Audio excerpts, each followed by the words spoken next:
You're listening to the Hour of the Time. I'm William Cooper. The Hour of the Time may be contacted at HOTT, that's H-O-T-T, P.O. Box 940, Eagar, spelled E-A-G-A-R, in the state of Arizona, 85925. Our phone number is 928-333-2942, and our website is www.houroftheTime.com.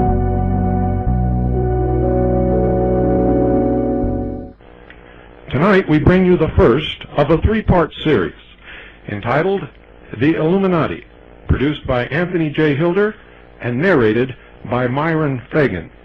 Music produced and performed by Evan Sweetwater and Anthony J. Hilder.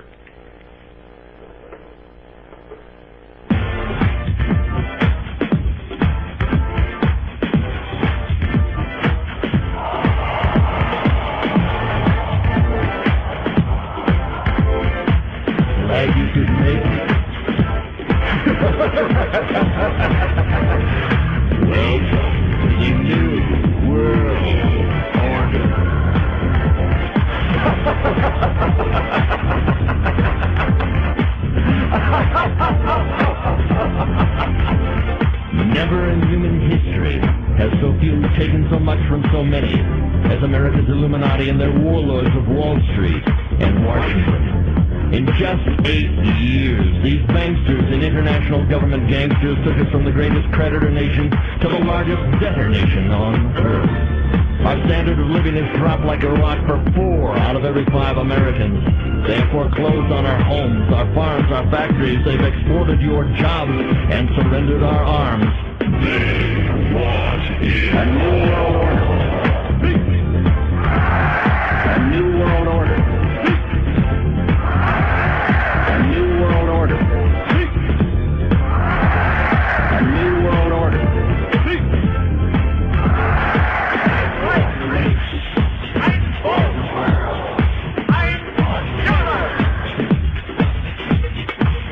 The Illuminati wants you to be a slave from birth to grave.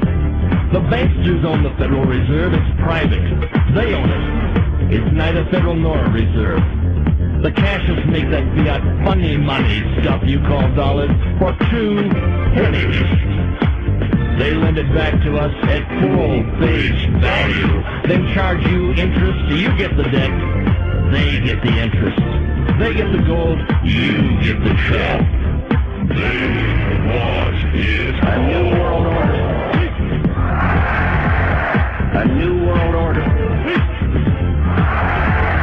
A new world order.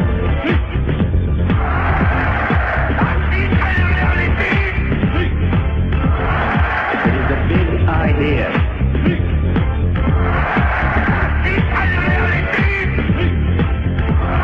It is a big idea. A new world order.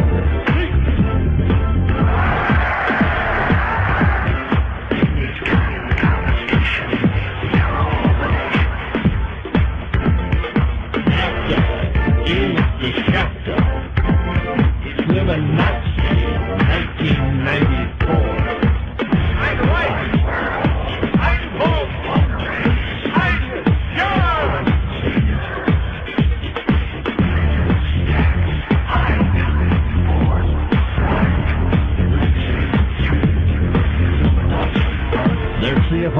controls the CIA, the FBI, the ATF, and the FDA. They don't give a damn about the POW and the MIA. Hillary, Billary, Hitler, Marx, and Mao.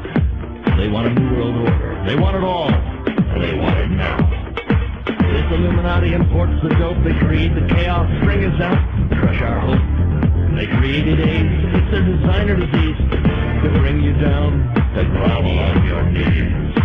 They want to vaccinate your child and give them the mark. They want to illuminate you and keep you in the dark. They want you to pay for it with plastic, surrender your soul.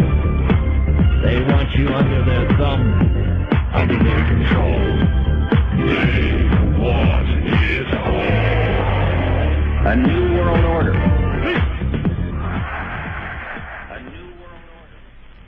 The question of how and why the United Nations is the crux of the great conspiracy to destroy the sovereignty of the United States and the enslavement of the American people within a UN one-world dictatorship is a complete and unknown mystery to the vast majority of the American people. The reason for this unawareness of the frightening danger to our country and to the entire free world is simple. The masterminds behind this great conspiracy have absolute control of all of our mass communications media, especially television, the radio, the press, and Hollywood.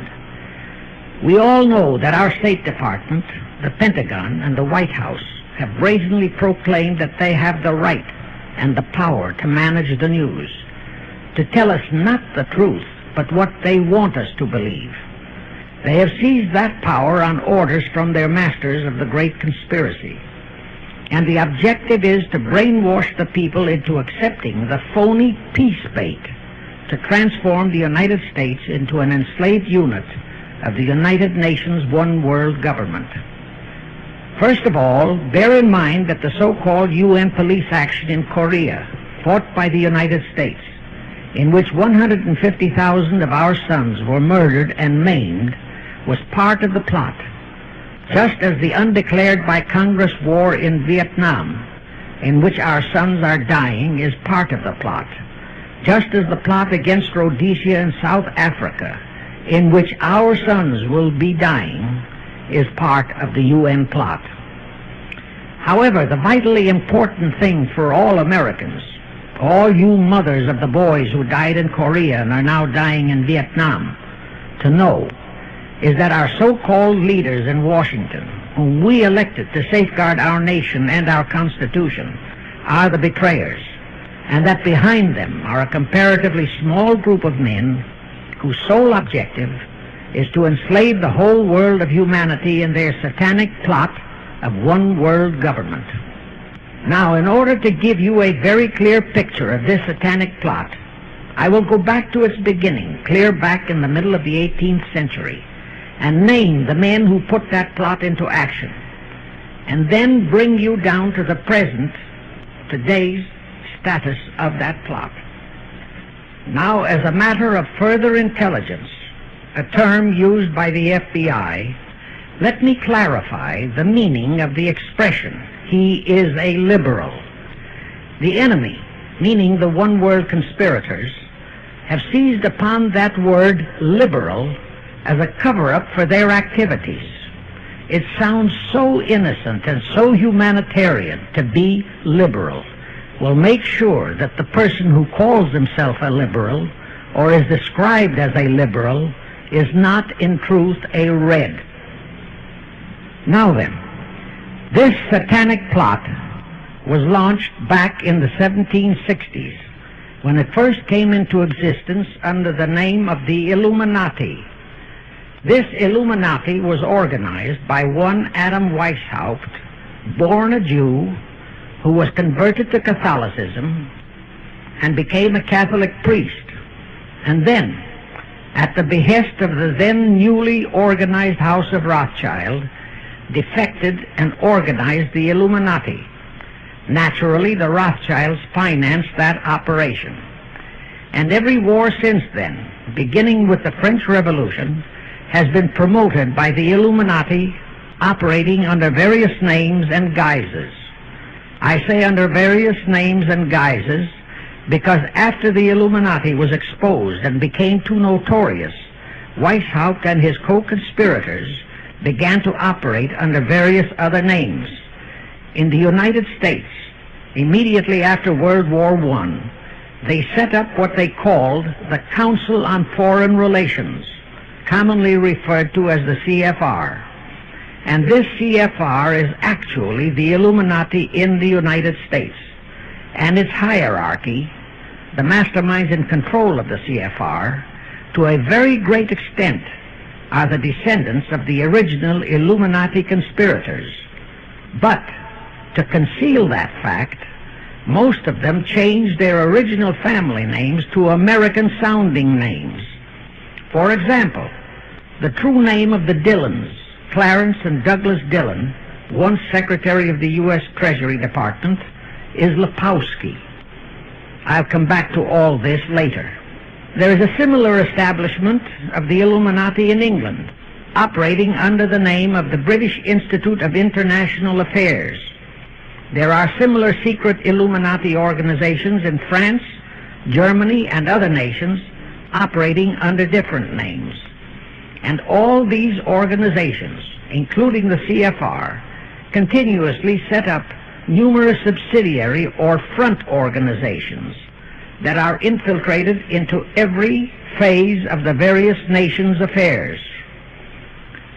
But at all times, the operations of these organizations were and are masterminded and controlled by the internationalist bankers, who in turn were and are controlled by the Rothschilds. The details of how they accomplished the setting up of the CFR in the United States, as also in the other nations, are far too voluminous to be described in this dissertation. But you can find it complete in News Bulletin number 122, entitled UN is Spawn of the Illuminati, and News Bulletin number 123, entitled CFR Completely Unmasked as Illuminati. Both are published by the Cinema Educational Guild, Post Office Box 46205, Hollywood, California.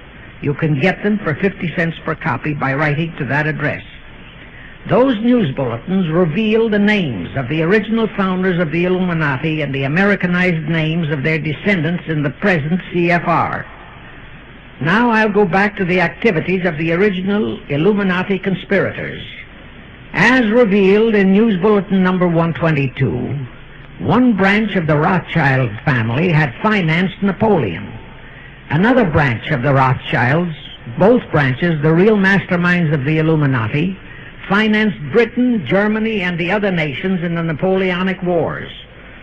Immediately after the Napoleonic Wars, the Illuminati assumed that all the nations were so destitute and so weary of wars that they'd be glad for any solution.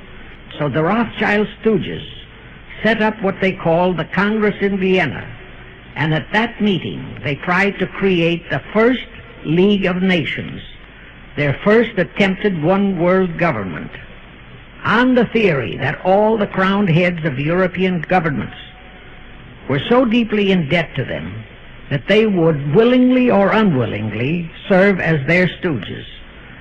But the Tsar of Russia caught the stench of the plot and completely torpedoed it. The enraged Nathan Rothschild, then the head of that dynasty, vowed that someday he or his descendants would destroy the Tsar and his entire family. And his descendants did accomplish that very threat in 1917. At this point, bear in mind that the Illuminati was not set up to operate on a short-range basis. Normally, a conspirator of any type enters into a conspiracy with the expectation of achieving his objective during his own lifetime. But that was not the case with the Illuminati. True, they hoped to accomplish their objective during their lifetime. But, paraphrasing The Show Must Go On, the Illuminati operates on the very long-range basis. Whether it will take scores of years or even centuries, they have dedicated their descendants to keep the plot boiling until they hope the conspiracy is achieved. Now let's go back to the birth of the Illuminati. Adam Weishaupt was a Jesuit-trained professor of canon law, teaching in Ingolstadt University when he defected from Christianity to embrace the Luciferian conspiracy. It was in 1770 that the professional moneylenders, the then recently organized House of Rothschild, retained him to revise and modernize the age-old protocols of Zionism, which from the outset was designed to give the synagogue of Satan, so named by Jesus Christ, ultimate world domination, so they could impose the Luciferian ideology upon what would remain of the human race after the final social cataclysm by use of satanic despotism. Weishaupt completed his task May 1st, 1776. Now you know why May 1 is the great day with all communist nations to this very day. That was the day, May 1, 1776, that Weishaupt completed his plan and officially organized the Illuminati to put the plan into execution. That plan required the destruction of all existing governments and religions.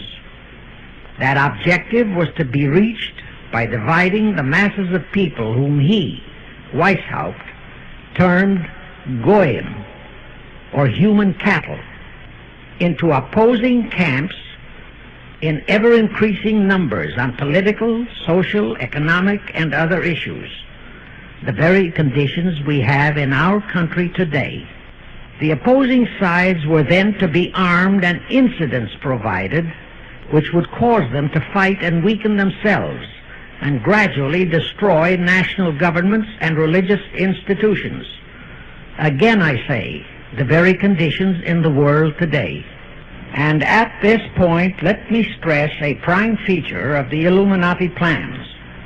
When and if their blueprint for world control, the protocols of the elders of Zion, is discovered and exposed, they would wipe all the Jews off the face of the earth in order to divert suspicions from themselves.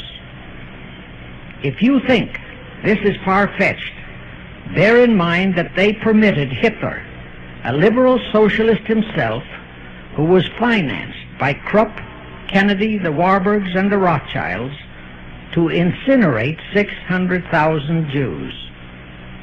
Now, just why did the conspirators choose the word Illuminati for their satanic organization?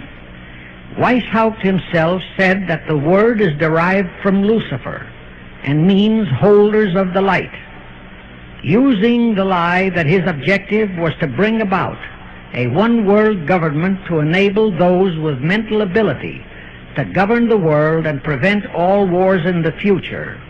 In short, using the word peace on earth as his bait, exactly as that same bait, peace, was used by the 1945 conspirators to foist the United Nations on us. Weishaupt, financed, I repeat, by the Rothschilds, recruited some 2,000 paid followers. These included the most intelligent men in the fields of arts and letters, education, the sciences, finance, and industry. He then established lodges of the Grand Orient, Masonic lodges, to be their secret headquarters. And I again repeat that in all of this, he was acting under orders from the House of Rothschild.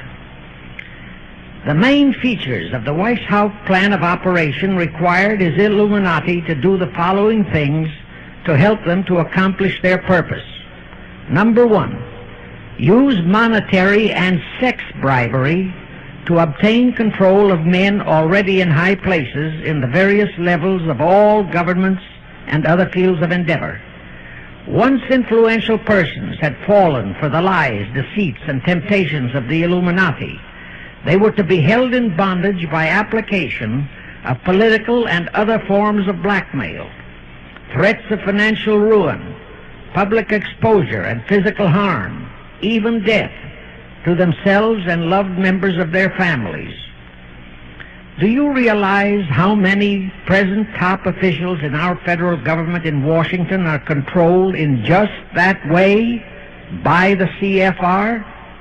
Do you realize how many homosexuals in our State Department, the Pentagon, all federal agencies, even in the White House, are controlled that way?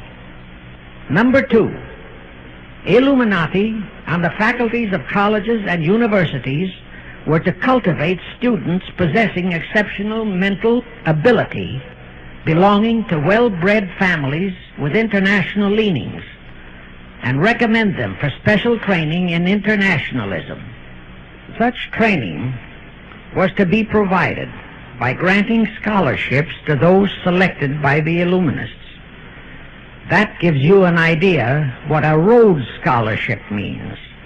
It means indoctrination into accepting the idea that only a one-world government can put an end to recurring wars and strife. That's how the United Nations was sold to the American people. One of the most notable Rhodes Scholars we have in our country is Senator William J. Fulbright, sometimes referred to as Half-Bright. His entire voting record spells Illuminati. All such scholars were to be first persuaded and then convinced that men of special talent and brains have the right to rule those less gifted, on the ground that the masses don't know what is best for them physically, mentally, and spiritually. In addition to the Rhodes and similar scholarships, today there are 3 special Illuminati schools located in Gordonstown in Scotland, Salem in Germany, and Anavrita in Greece. These 3 are known ones, but there are others that are kept undercover. Prince Philip, the husband of Britain's Queen Elizabeth, was educated at Gordonstown at the instigation of Lord Louis Mountbatten, his uncle, a Rothschild relative who became Britain's admiral of the fleet after World War II ended. Number 3, all influential people trapped into coming under the control of the Illuminati, plus the students who had been specially educated and trained, were to be used as agents and placed behind the scenes of all governments as experts and specialists, so they would advise the top executives to adopt policies which would, in the long run, serve the secret plans of the Illuminati one-world conspiracy and bring about the destruction of the governments and religions they were elected or appointed to serve. Do you know how many such men operate in our government at this very time?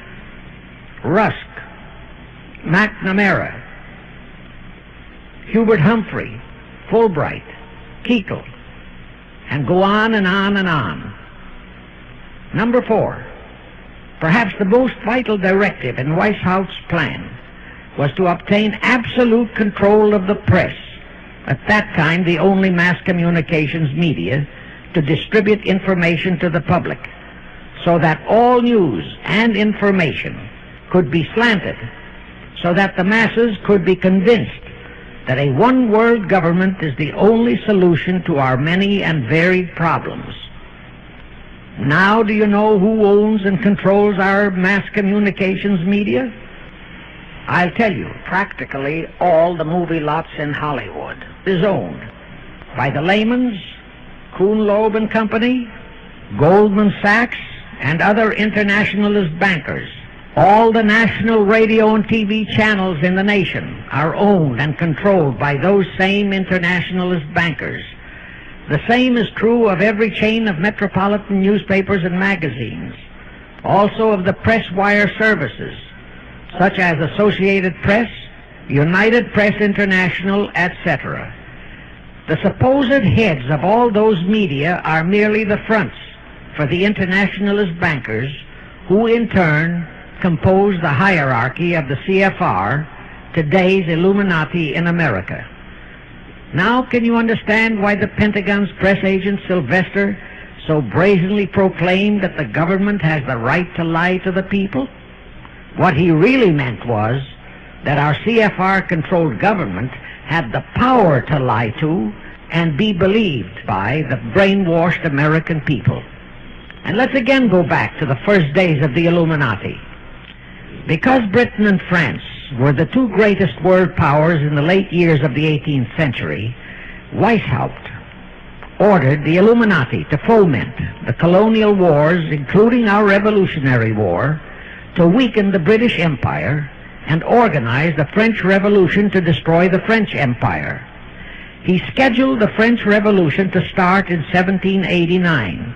However, in 1784, a true act of God placed the Bavarian government in possession of evidence which proved the existence of the Illuminati, and that evidence could have saved France if they, the French government, hadn't refused to believe it.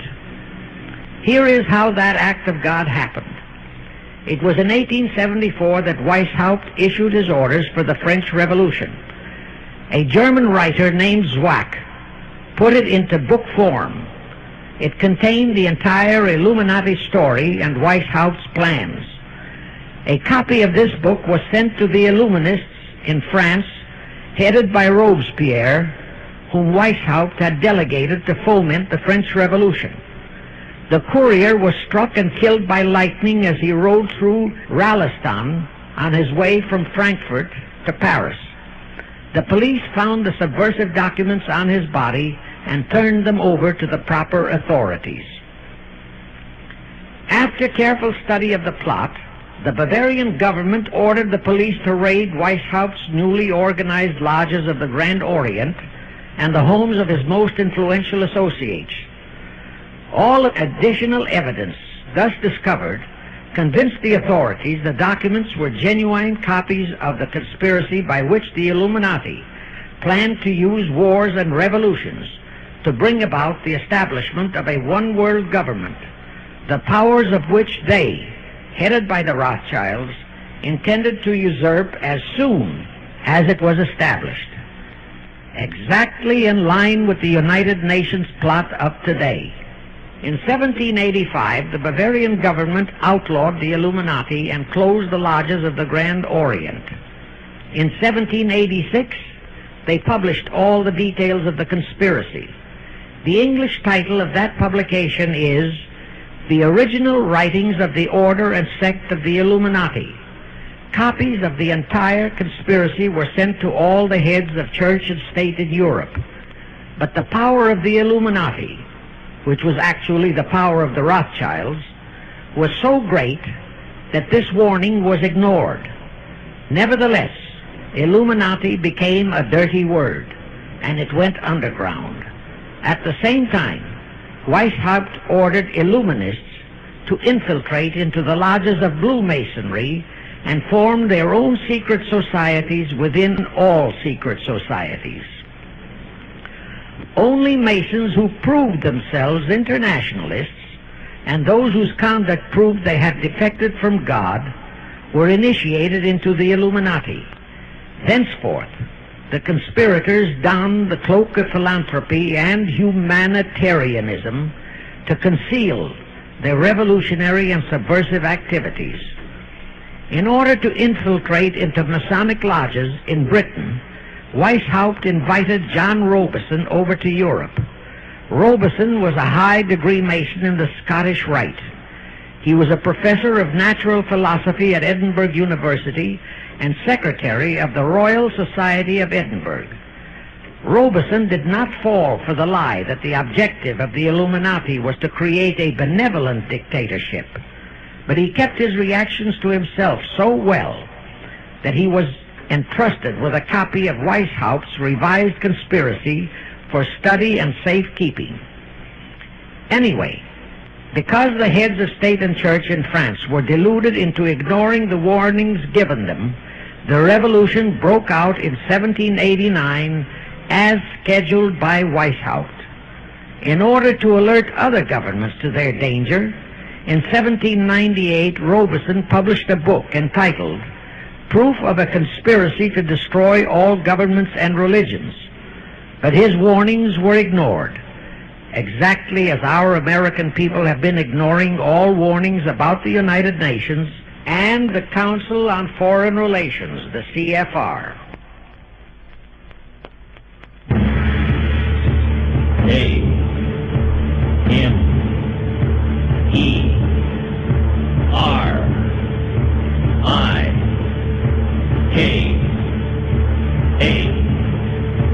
Comrade Clinton is marching us towards the millennium. His agenda, a new world order. He intends to foreclose upon the people and the property of the United States of America.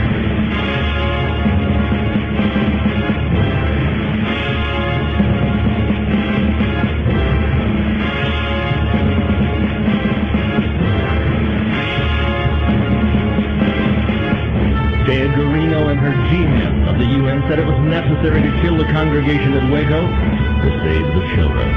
Comrade Clinton guides us and guides us into surrendering our sovereignty piece by piece to a one-world government.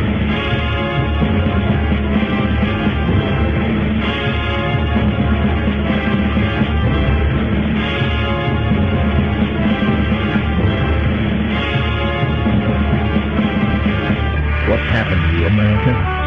Have you lost both your will to win and your mind? Would you willingly turn your children over to the Hitlerian Gestapo to be immunized with the mark? Will you allow your kids to be numbered like animals, as were the Jews and Gypsies in Nazi concentration camps, so they can be tracked and controlled from cradle to grave? Politically correct, Reverend and spiritually right. America. God help us. Haven't you learned? The earth was betrayed 2,000 years before. It was the world's greatest loss. When they raised their liberal hammer and nailed him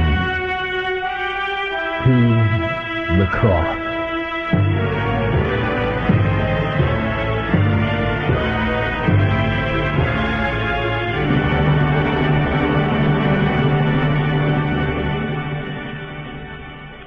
Now here is something that will stun and very likely outrage many who hear this. But there is documentary proof that our own Thomas Jefferson and Alexander Hamilton became students of Weishaupt's. Jefferson was one of Weishaupt's strongest defenders when he was outlawed by his government. And it was Jefferson who infiltrated the Illuminati into the then newly organized lodges of the Scottish Rite in New England. Here is the proof. In 1789, John Robeson warned all Masonic leaders in America that the Illuminati had infiltrated into their lodges. And on July 19, 1789, David Papin, president of Harvard University, issued the same warning to the graduating class and lectured them on the influence Illuminism was acquiring on American politics and religion. And to top it off, John Quincy Adams, who had organized the New England Masonic lodges, issued his warnings. He wrote 3 letters to Colonel William L. Stone, a top Mason, in which he exposed how Jefferson was using Masonic lodges for subversive Illuministic purposes. Those 3 letters are at this very time in Wittenberg Square Library in Philadelphia. In short, Jefferson, founder of the Democratic Party, was a member of the Illuminati, which at least partly accounts for the condition of the party at this time. And through infiltrations of the Republican Party, we have exactly nothing of loyal Americanism today. That disastrous rebuff at the Congress at Vienna, created by the Tsar of Russia, did not by any means destroy the Illuminati conspiracy. It merely forced them to adopt a new strategy. Realizing that the one world idea was, for the moment, killed, the Rothschilds decided that to keep the plot alive, they'd have to do it by heightening their control of the money systems of the European nations. Earlier, by a ruse, the outcome of the Battle of Waterloo had been falsified. Rothschild had spread a story that Napoleon had won that battle. That had precipitated a terrific panic on the stock market in England. All stocks had plummeted down to practically zero, and Nathan Rothschild bought all the stocks for virtually a penny on its dollar values. That gave him complete control of the economy of Britain and virtually of all Europe. So immediately after that Congress in Vienna had boomeranged, Rothschild forced Britain to set up a new Bank of England, which he absolutely controlled. Exactly as later, through Jacob Schiff, he engineered our own Federal Reserve Act, which gave the House of Rothschild a secret control of the economy in the United States. But now for a moment, let's dwell on the activities of the Illuminati in the United States. In 1826, one Captain William Morgan decided it was his duty to inform all Masons and the general public what the full truth was regarding the Illuminati, their secret plans and intended objectives. Also reveal the identities of the masterminds of the conspiracy. The Illuminati promptly tried Morgan in absentia and convicted him of treason. They ordered one Richard Howard, an English Illuminist, to carry out their sentence of execution as a traitor. Morgan was warned and he tried to escape to Canada, but Howard caught up with him near the border, near the Niagara Gorge to be exact, where he murdered him. This was verified in a sworn statement made in New York by one Avery Allen to the effect that he heard Howard render his report of the execution to a meeting of Knights Templars in St. John's Hall, New York. He also told how arrangements had been made to ship Howard back to England. That Allen affidavit is on record in New York City archives. Very few Masons and very few of the general public know that general disapproval over that incident of murder caused approximately half of all the Masons in the northern jurisdiction of the United States to secede. Copies of the minutes of the meeting held to discuss that matter are still in existence in safe hands, and that all that secrecy emphasizes the power of the masterminds of the Illuminati to prevent such terrible events of history from being taught in our schools. In the early 1850s, the Illuminati held a secret meeting in New York, which was addressed by a British Illuminist named Wright. Those in attendance were told that the Illuminati was organizing to unite the nihilist and atheist groups with all other subversive groups into an international to be known as communists. That was when the word communist first came into being, and it was intended to be the supreme weapon and scare word to terrify the whole world and drive the terrorized peoples into the Illuminati one world scheme. This scheme, communism, was to be used to enable the Illuminati to foment future wars and revolutions. Clinton Roosevelt, a direct ancestor of Franklin Roosevelt, Horace Greeley and Charles Dana, foremost newspaper publishers of that time, were appointed to head a committee to raise funds for the new venture. Of course, most of the funds were provided by the Rothschilds. And this fund was used to finance Karl Marx and Engels when they wrote Das Kapital and the Communist Manifesto in Soho, England. And this clearly reveals that communism is not a so-called ideology, but a secret weapon, a bogeyman word to serve the purpose of the Illuminati. Weishaupt died in 1830, but prior to his death he prepared a revised version of the age-old conspiracy, the Illuminati, which under various aliases was to organize, finance, direct, and control all international organizations and groups by working their agents into executive positions at the top. In the United States, we have Woodrow Wilson, Franklin Roosevelt, Jack Kennedy, Johnson, Rusk, McNamara, Fulbright, etc. as prime examples. In addition, While Karl Marx was writing the Communist Manifesto under the direction of one group of Illuminists, Professor Karl Ritter of Frankfurt University was writing the antithesis under direction of another group. The idea was that those who direct the overall conspiracy could use the differences in those two so-called ideologies to enable them to divide larger and larger members of the human race into opposing camps, so that they could be armed and then brainwashed into fighting and destroying each other, and particularly to destroy all political and religious institutions. The work Ritter started was continued after his death and completed by the German so-called philosopher Friedrich Wilhelm Nietzsche, who founded Nietzscheism. This Nietzscheism was later developed into fascism and then into Nazism, and was used to foment World Wars I and II. In 1834, the Italian revolutionary leader Giuseppe Mazzini was selected by the Illuminati to direct their revolutionary program throughout the world. He served in that capacity until he died in 1872. But some years before he died, Mazzini had enticed an American general named Albert Pike into the Illuminati. Pike was fascinated by the idea of a one-world government, and ultimately he became the head of this Luciferian conspiracy. Between 1859 and 1871, Pike, worked out a military blueprint for 3 world wars and various revolutions throughout the world, which he considered would forward the conspiracy to its final stage in the 20th century.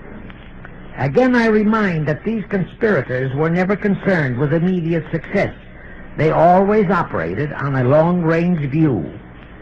Pike did most of his work in his home in Little Rock, Arkansas. But a few years later, when the Illuminati's lodges of the Grand Orient became suspect and repudiated because of Mazzini's revolutionary activities in Europe, Pike organized what he called the New and Reformed Palladian Rite. He set up 3 supreme councils, one in Charleston, South Carolina, one in Rome, Italy, and the 3rd in Berlin, Germany. He had Mazzini establish 23 subordinate councils in strategic locations throughout the world. These have been the secret headquarters of the world revolutionary movement ever since. Long before Marconi invented radio, the scientists in the Illuminati had found the means for Pike and the heads of his councils to communicate secretly. It was the discovery of that secret that enabled intelligence officers to understand how apparently unrelated incidents, one such as the assassination of an Austrian prince at Sarajevo, took place simultaneously throughout the world, which developed into a war or a revolution. Pike's plan was as simple as it has proved effective. It called for communism, Nazism, political Zionism, and other international movements be organized and used to foment 3 global world wars and at least 2 major revolutions. The First World War was to be fought so as to enable the Illuminati to destroy Tsarism in Russia, as vowed by Rothschild after the Tsar had torpedoed his scheme at the Congress in Vienna, and to transform Russia into a stronghold of atheistic communism. The differences stirred up by agents of the Illuminati between the British and German empires were to be used to foment this war. After the war would be ended, communism was to be built up and used to destroy other governments and weaken religions.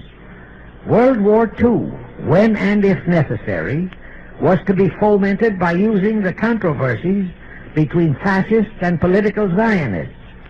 And here let it be noted that Hitler was financed by Krupp, the Warburgs, the Rothschilds, and other internationalist bankers, and that the slaughter of the supposed 600,000 Jews by Hitler didn't bother the Jewish internationalist bankers at all.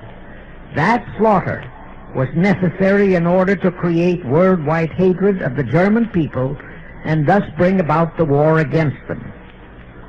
In short, this Second World War was to be fought to destroy Nazism and to increase the power of political Zionism so that the State of Israel could be established in Palestine. During this World War II, international communism was to be built up until it equaled in strength that of united Christendom. When it reached that point, it was to be contained and kept in check until required for the final social cataclysm.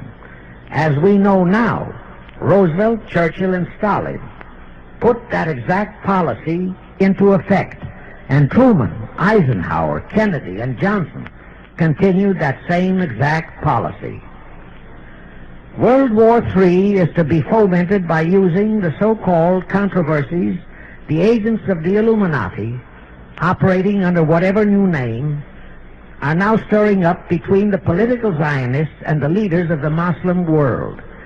That war is to be directed in such a manner that all of Islam and political Zionism, Israel, will destroy each other, while at the same time the remaining nations, once more divided on this issue, will be forced to fight themselves into a state of complete exhaustion, physically, mentally, spiritually, and economically.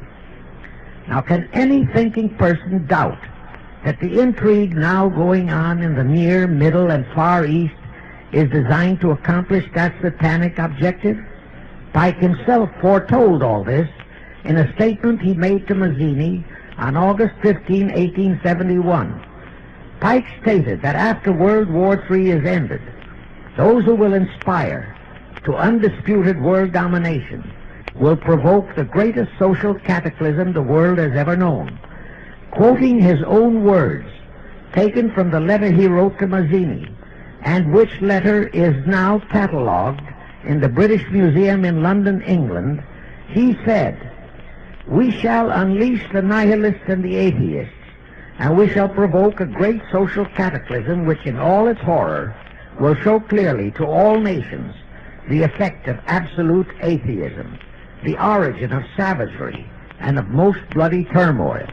Then everywhere the people forced to defend themselves against the world minority of revolutionaries will exterminate those destroyers of civilization, and the multitudes disillusioned with Christianity, whose deistic spirits will be from that moment on without direction and leadership, and anxious for an ideal but without knowledge where to send its adoration, will receive the true light through the universal manifestation of the pure doctrine of Lucifer, brought finally out into public view, a manifestation which will result from a general reactionary movement which will follow the destruction of Christianity and atheism, both conquered and exterminated at the same time." When Mazzini died in 1872, Pike made another Italian revolutionary leader named Adrian Lemmy his successor. Lemmy, in turn, was succeeded by Lenin and Trotsky, then by Stalin. The revolutionary activities of all those men were financed by British, French, German, and American international bankers, all of them dominated by the House of Rothschild. We are supposed to believe that the international bankers of today, like the money changers of Christ's day, are only the tools or agents of the great conspiracy, but actually they are the masterminds behind all of it. While the general public has been brainwashed by all the mass communications media into believing that communism is a movement of the so-called workers, the actual fact is that both British and American intelligence officers have authentic documentary evidence that international liberals operating through their international banking houses, particularly the House of Rothschild, have financed both sides in every war and revolution since 1776. Those who today comprise the conspiracy, the CFR in the United States, direct our governments, whom they hold in usury through such methods as the Federal Reserve System in America, to fight wars such as Vietnam, created by the United Nations, so as to further Pike's Illuminati plans to bring the world to that stage of the conspiracy when atheistic communism and the whole of Christianity can be forced into an all-out Third World War within each remaining nation as well as on an international scale.